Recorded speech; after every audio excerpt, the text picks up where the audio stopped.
How is up, everyone? It's your boy, President Oboro, and today we're going to have a little discussion on the new Bridal banner, which isn't exactly what I expected. I mean, when I first saw the silhouettes for the thing, I thought to myself, oh hey, this looks kind of Japanese, this looks kind of cool. I mean, usually we've had wedding banners that are, well, characters dressed in a wedding dress, no more Western wedding dress. And I thought to myself, oh, this could be kind of cool. Culturally, we get some different outfits belonging to different cultures. I thought that's really sweet. As it turns out, well, President Oboro, gets a nice dress, but the banner is 75% Radiant Dawn. Like, what the hell, dude? No, I don't know about you guys, but I'm honestly sick and tired of this whole Tellius pandering that we've been dealing with for the last year and a half, or maybe 2 years now. As a matter of fact, we've had Tellius characters showing up in bridal banners for 3 years in a row now. It really wouldn't surprise me if we have a fourth. So I have to say I got a bit disappointed when I saw that. Because I mean, look, we have two Japanese-looking characters in silhouette, and then all of a sudden one of them is in the banner, and the other one is a Tempest Trials unit. It's quite honestly not what I had expected. It's just not very cool. I really didn't want to see it in more Tellius. But anyway, my opinions aside, let's go and discuss this banner, shall we? The first character we have is Nyla, and Nyla is, well, typically what she is.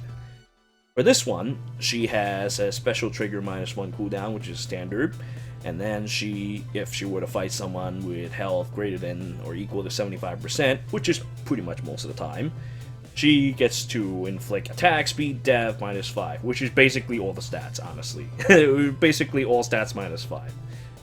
And on foes during combat. Now, this gives her a great edge in fights, and after she finishes them with them, oh hey, she gets a half special spiral. This thing is basically set so that she can spam Moonbow, which is probably a good thing, because if it was any higher, she could be spamming something much, much worse. Well, maybe not that much worse, but it's definitely worse than just Moonbow. And I mean, she's already plenty strong as it is. So this character, as you probably expect, boring power creep. Yeah, you know, I've seen this already, and I get that crap out of my sight. And not to mention, it's a green unit, and green units, in my opinion, I've had a lot of good ones already.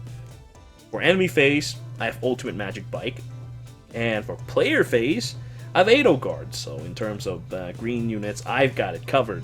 This unit, though, is pretty good at both phases as well. I mean, you have to think about it. Because of the fact that she belongs into a wolf clan, or something like that, well, she does the whole 12 extra damage when a skill triggers. I mean, she gets +2 from the beast thing, and then the 10 Bridal thing when the special triggers. So when she spams her Moonbow, it's gonna hurt like a bitch. And on top of that, she has that stupid glare technique that she's had before, which I thought was actually pretty cool. I wish that's something that is kind of inheritable, because then that could lead to a lot of interesting strategies. But, well, it's not, and you know what? That's perfectly fine, because it's really powerful. Locking people down like this after a fight is pretty nice. Something that I got used to doing when I used my gravity wands for my healers, which is a little unfortunate that, well, there's no healers. Recently, the only healer that we've been getting is, what, Silk on a horse. You know, there's just not many unique healer techniques. I mean, when we first got the healer upgrades and the Pain Plus and all that nonsense, hey, you know, healers have a lot of fun techniques, but, you know, it's kind of, I want more. I want more. I don't know if I like more power creep, but I also feel that, you know, everybody else has like more, and I've just got, well, the same technique that I've been using since 2018. Not that I complain, because it's actually still really powerful. There's currently no way to actually counter it perfectly. I mean, you could have regular Nyla and her no counter, and you can kill a healer that attacks you outright, but what if the healer just goes and attacks your friend instead and splash damage over your face, and then you hit... You die! You dead. So... Anyway, I should stop talking about healers. I like to get a pref weapon for one, but, you know, we'll see. Hopefully Sakura and Elise gets one soon. At any rate, so this horrible thing also comes with chill speed death, which in my opinion is a bit of a joke at this point, and not much care for that. She's an infantry unit, so you could... I guess you could use a couple fun tricks. You can't use close call though, so that kind of makes her go... Bleh. Right now, close call to me is the perfect... Close call, repel, is the perfect B slots for the moment, because it's how overpoweringly broken it is, and especially for a speedy character. In fact, I should probably go through a whole discussion about speed altogether, but I think I'll save that for another time. Now, Nyla is very fast. And her Swift Sparrow, well, appears to be really fast, but given that she has Swift Sparrow as her A slot, it's pretty damn likely. She can go on the offense, and of course, she can go on the defense as well. So I think that instead of using Swift Sparrow, I'd probably end up using, if I use her, which I won't, because I have not that much interest in her personally. But I think that attack speed push would be one of the cool things that she could use. But then, like I said already, it's like, when you're going to use something like this, I feel like at this point you should just use like close call or repel. It's kind of silly, but that's how goddamn powerful it is. Right now, chill and other penalties or bonus and stuff like that that's on the screen, they're becoming more and more of a liability. Given that we've seen Fallen Ike, we've seen Idun, eventually they're probably going to introduce more of these things where you can negate an enemy penalty and turn it into something ridiculous. So I'm starting to kind of shift my builds, my AR buildings away from the whole penalty thing, and basically just focus on fighting enemy with invisible combat buffs. It's been pretty effective in the past, because back in the day when I was running healers on my defense team, people seem to underestimate the speed of some of the healers that I use. Like, you know, there's a problem when Jenny doubles you, and that's because the healers, they enjoy healing each other. And when they see someone get hurt, they're going to walk over there and heal them, and rub one out on them. And when that happens, they're right next to them, so you pile on the drive speed, you pile on like whatever stats that give stats, you pile on the I don't know, there's a whole bunch of things that you could use that'll screw with people's perception of speed, especially when they're in combat buffs. So I have a much more preference for in combat buffs at the moment. But anyway, I know, I'm like talking about pretty much everything else but Nyla at this point. I really don't have that much interest in her. I just feel that as a green unit these days, kind of outmatched. And being a beast means that you have an inherent weakness. So without some way to reduce that damage, honestly, there's kind of no point. You know, if I'm going to run something like this, I might as well just run, say, New York, Leth, and we'll see what happens. I actually like her a lot. I'm still using her, although she's kind of only +0. She's been doing some really terrible things to people, all because of stupid damage reduction. I know, I'm giving like too much focus on this, but it really is just that damn annoying, that damn powerful. All right, on to the next. So now we get to talk about the Japanese, President Oboro, in a nice dress. So now, for President Oboro, we have the Pledge Blade, which is a very impressive blade that, well, unfortunately, you need bonus attached to it before you can do anything. But still, if you have a bonus, you get attack and dev +4, you get a special cooldown charge +1 per foe's attack. Pretty scary stuff. So basically, if someone were to hit you, you can immediately pay them back with a moon bow.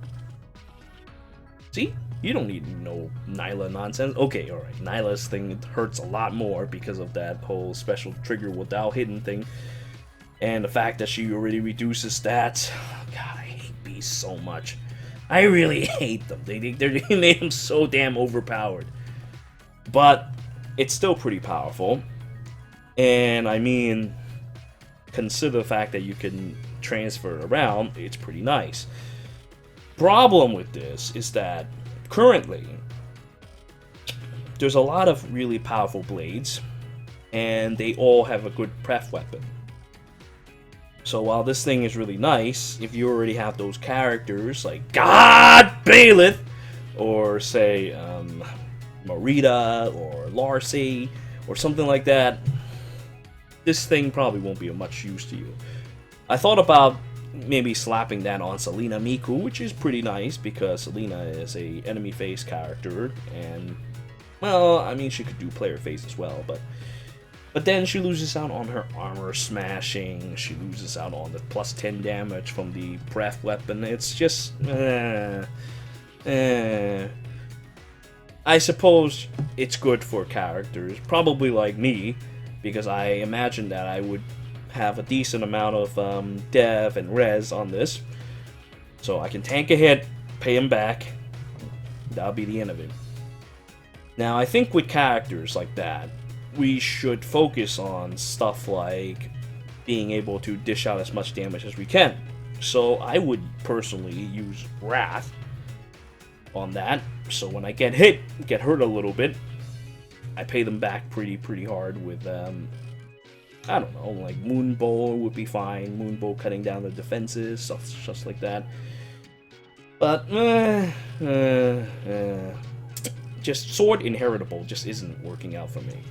Hinata, however, I think Hinata's an axe. Hinata might also have the same weapon, and if Hinata has that weapon, you can transfer it on to the Flame Emperor, in which case the Flame Emperor would actually be really good.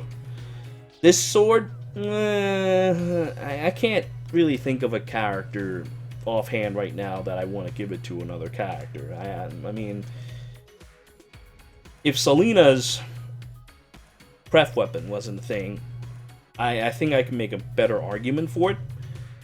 But yeah, I don't really like it right now. I just can't think of a unit that I would really put it on. Oh, I suppose no, there's just no character that I could use it on. See, with weapons like these, generally you would want to put on a character that has a good pref B slot, pref A slot, pref C slot, yada yada yada, so that, well, they have something unique to go on with their weapons, but I just can't think of one. Whereas with Celica, I mean, Celica is a player face character, and she does, you know, the whole brave attack nonsense, so you can't use that with her because it's on foe's attack rather than your attack, which is a little unfortunate, because if it was the other way around, I would be able to put this to use on Celica. But things as it is, it's mainly for enemy phase sword units. I assume that it would be really good on me, and but yeah, I just can't think of a character that I would otherwise use it on. Selena is already taken up, and Joshua's, normally I would have used him for that because he's basically Selena with a little more speed. That also has a pref weapon. Well, I suppose it could work better on him. I think his weapon isn't that great, but anyway, I have really mixed feelings about this thing. But other than that, though, I feel like we have good father system going on with myself, President Oboro, because, I mean, look, aside from this blade, we also have Odd Pulse Tie. And Odd Pulse Tie, in my opinion, is much stronger than Even Pulse Tie. Because, let's be honest with ourselves here. You start with a turn with Odd Pulse Tie, and then the enemy's already weakened. You start a turn first. It's much more important that you can weaken the enemy as often as you can. I mean, think about it.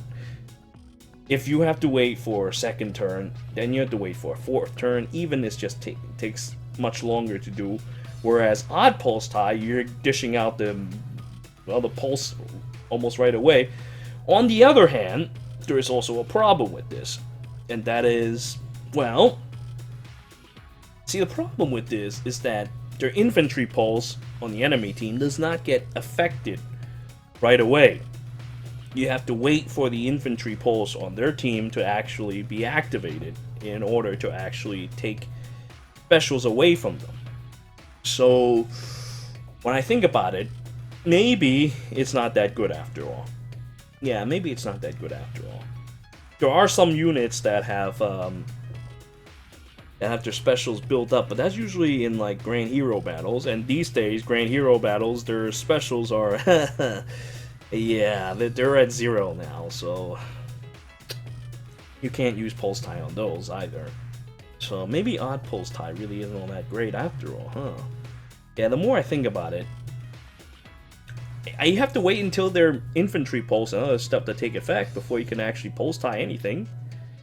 And most of these skills, you have to wait, well, for turn 1 in order for it to activate. So until the enemy's turn 1, yeah, the more I think about it, what the hell was I even talking about? That pulse tie is garbage. Jesus Christ, I would have to wait till turn 3 before I get an effect, which is kind of unfortunate. You know, I thought about it. You know, at first I thought there's 7 turns in Aether Raids. Yeah, there's more odds than there's evens. But then if you're not actually removing any pulse, then what is the point? Oh, this is unfortunate. This is unfortunate. I don't think I'll be summoning on this banner, period, then. Yeah, the more I think about it, I can't justify it. Unless I just can't justify it. There's no reason to summon on this banner. It's pretty damn terrible. You summon for characters that you use, basically. Well, I suppose let's move on to the next character. We have this Raphael guy. I don't know who the hell he is. He looks like a whatever guy. Although he's infantry, I suppose that's got something going on for him. I suppose he's infantry dancer. He's a beast. I thought that he was gonna fly, and you know what? Maybe it's better if he flies because Raisin is so much better in because of that, because he can fly over a place and he has 3 movements. And what does this dude have? He can do the same crap that Nyla does, and does like extra damage on special triggers. I'm a fucking dancer. I do not need this crap. Yeah, I think if he actually flies, that would make a lot more sense. Now that I think about it, why the hell did I just praise him for being infantry? Because he doesn't have a weakness? Big whoop-de-doo. You're a dancer. You're not even supposed to fight. You're not even supposed to take hits. You're supposed to make people, your team, hit other people. Oh, damn it. Yeah, this guy, the more I look at it, it's already looking really bad for him. But he does have this cool ability in his weapon, though. He grants special cooldown -1 to unit support partners. On turn 1, he can't keep spamming it, but he can do that. He can get them started. For some characters, honestly, that's really all they need. Like this 1 extra cooldown, and add their times pulse and whatnot. They can all of a sudden have a lot of skills charged up. I mean, I use Valoria for the same reason. I team her up with Ares, because Ares has some problems starting up. That's his only weakness. He has to start up. He has to hit someone in the face and get 2 charges before he can do his infinite draconic aura bonfire nonsense and blow everyone away. But until then, he has to get that set up. So I team him with Valoria up, and when Valoria just shows up on turn 1, oh yeah, I'm ready to go. Unfortunately, Groom's Wing here won't allow for such nonsense. But teamed up with Nyla, you can get Nyla started, which I thought is kind of cool. But in the end of the day, well, I suppose actually no. There is some. I guess you can only really get her Moon Bowl started, right? The more I think about it, I mean, when I go back to Bride's Fang, I look at this thing having cooldown special -1 after combat. It allows you to spam Moonbow. I suppose she could do the same nonsense that Ares does, but at a lesser scale due to the, well, then again, no, that's also not true. You know, why didn't I talk about this before? You know, the more I think about it, this actually could work to our advantage. Mainly because of this.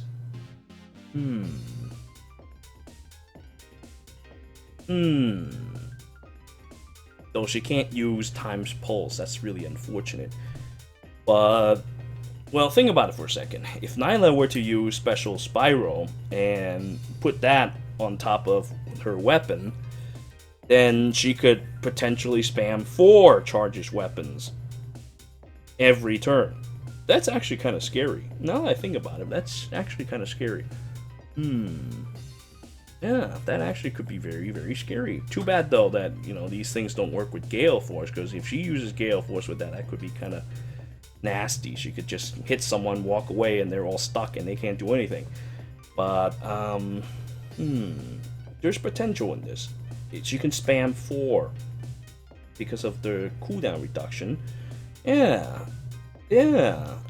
There's actually really good potential in this if she were to do that.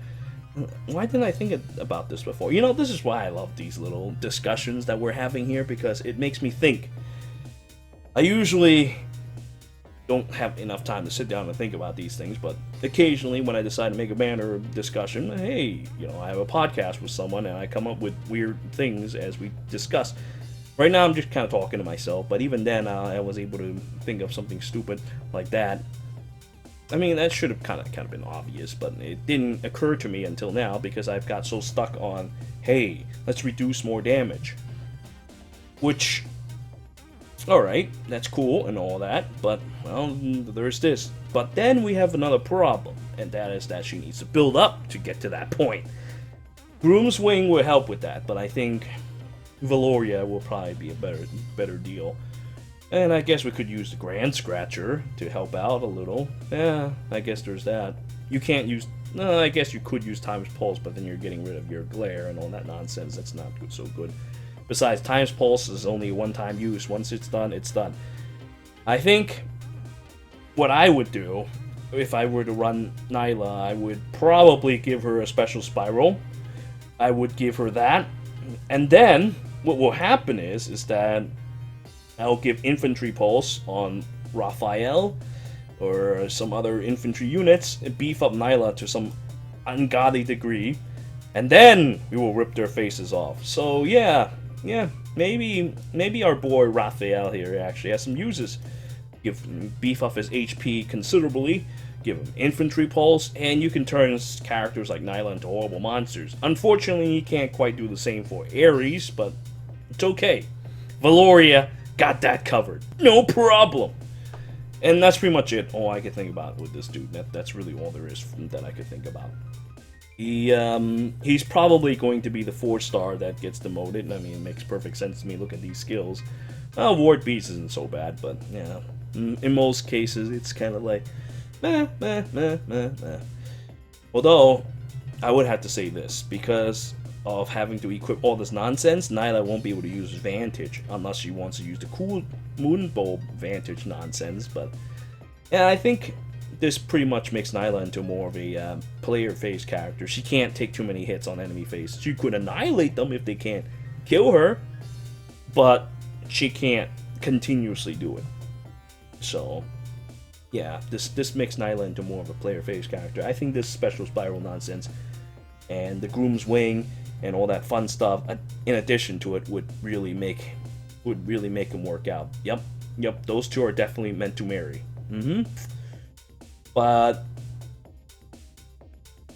yeah, I guess being infantry does have its usefulness. No, I was talking about having wings being so that you can move 3 spaces, but honestly, it might be better if we just stick with Raisin for something like that.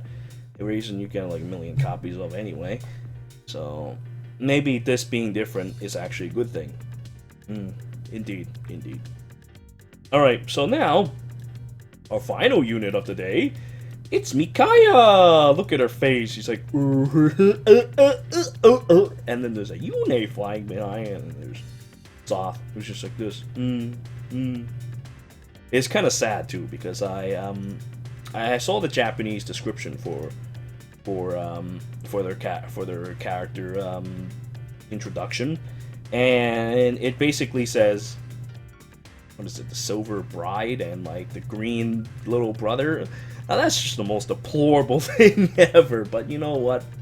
It's also kind of funny, so I kind of like that a lot. At any rate, so this character is 99% Micaiah.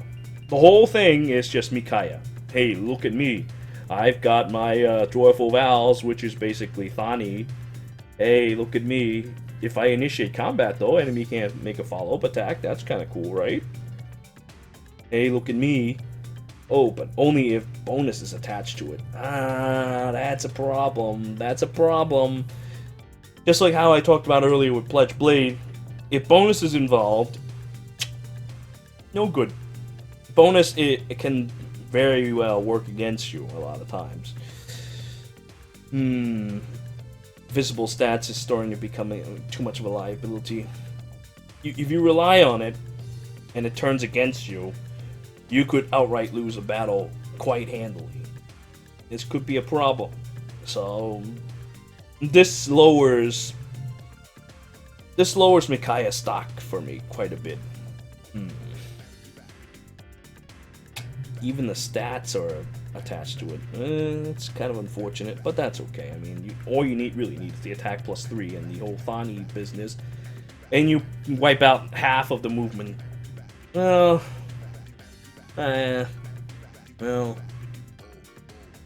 you can't do anything about infantry. Infantry, I think, is on the rise. So, yeah. Armor has always been a weakness. So, there's that. Cavalry, most of them are usually player-faced. You don't really see enemy-faced cavalry, so if you fight them, they end up just riding up in front of you and cutting you down before you could really use your Thani on them. Yeah, I don't know. I'm not a huge fan of Joyful Vows. I guess the only thing that goes for her is that she's colorless, so she can hit everyone equally, but then that comes with its own problems. If we deal with people who are good against colorless, say Nagi, for example. You know, I'm starting to become a fan of Nagi. I summoned so many copies of her, I think I might as well just +10 her. I think that's what I'll probably end up doing. So I can fight characters like this and teach them a painful lesson. But anyway, next up we have, oh hey, Sacrifice. Where have I seen this before? Oh boy, the same character. Attack, res, push? Look at this Micaiah character. It's just all attack and all res. Attack, res, oath. The Mystic boost is kind of cute. I like that. I mean, then dragons can't hurt you, but then there's like a million other B slots that I would rather use for infant. Oh, actually, no, she's flying. What the hell is this? Ugh. Okay, alright, that's kind of cute. That's kind of cute. She flies. Okay. Can she use Pegasus Flight, then? I mean, if she can use Pegasus Flight, that could be decent. I actually don't remember what Pegasus Flight's SI requirements are, but if she could use it... Oh, then again, isn't it defense, though? Oh, shit. No, I guess it won't work. You know, it's kind of funny. If she was infantry, it would have been better for her. But now that I saw that she's flying, I guess Mystic Boost is okay.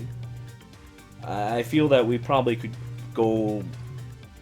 We have better mileage with Guard or something else other than that. I mean, yeah, foe cannot make a follow-up attack, but what if foe just obliterates you outright when you get into fight with them? Well then, yeah. I think Guard will probably be better for a B slot, honestly. I have a huge preference for Guard and anything that lowers enemy cooldown reduction, because the current game, the current meta right now seems to all revolve around unleashing a skill, ripping someone's face off. So, oftentimes one counterattack is all it takes. So yeah, the more I look at it, the more the more I don't really care much for this dual Micaiah and soft nonsense.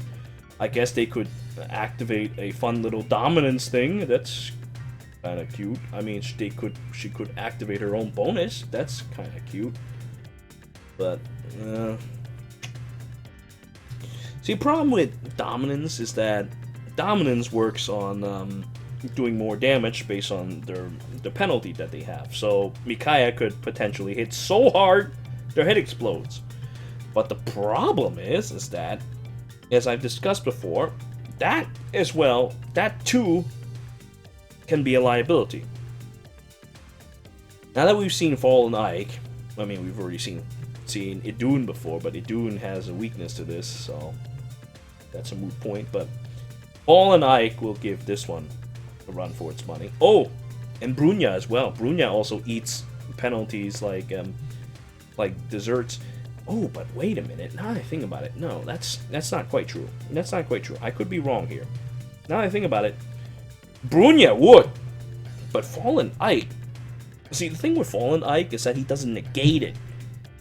He merely turns it into a double bonus, so that he actually gets more. So maybe I'm a bit wrong here. Though Fallen Ike makes Fallen Ike has not that much res. Although he does have that stupid repel, I think he might still be able to survive, because if you stack that high damage, that means, well, you can reduce that much more damage. And based on what I've seen with Micaiah so far, she's not very fast. So chances are he'll get the full 40% off, and there's a good chance that he can still survive. Indeed. But still, I was wrong. I think he would take extra damage from the whole penalty thing. He doesn't negate it like Brunya and Idun does. Very interesting. But, well, this merits more looking into, because there might be more characters who negate, but there could also be more characters like Fallen Ike, who just merely turns into a bonus by doubling the bonus over the penalty. Interesting. Although, at the end of the day, it's really not all that interesting to me. I mean, it's basically, this basically is like Gunthra, and we all know how Gunthra ends up. Not very, I mean, she's good, but not very, very good. And I don't think she's very fast, based on what I've seen. So, she can hit really hard. She can attempt to try and wipe you out in a single blow, but if she doesn't, you could run into some problems. So I highly recommend picking up that guard. Guard will really help you out. Although, anything that can counterattack physically might still give you trouble, because I don't think she's got a lot of defense on that part.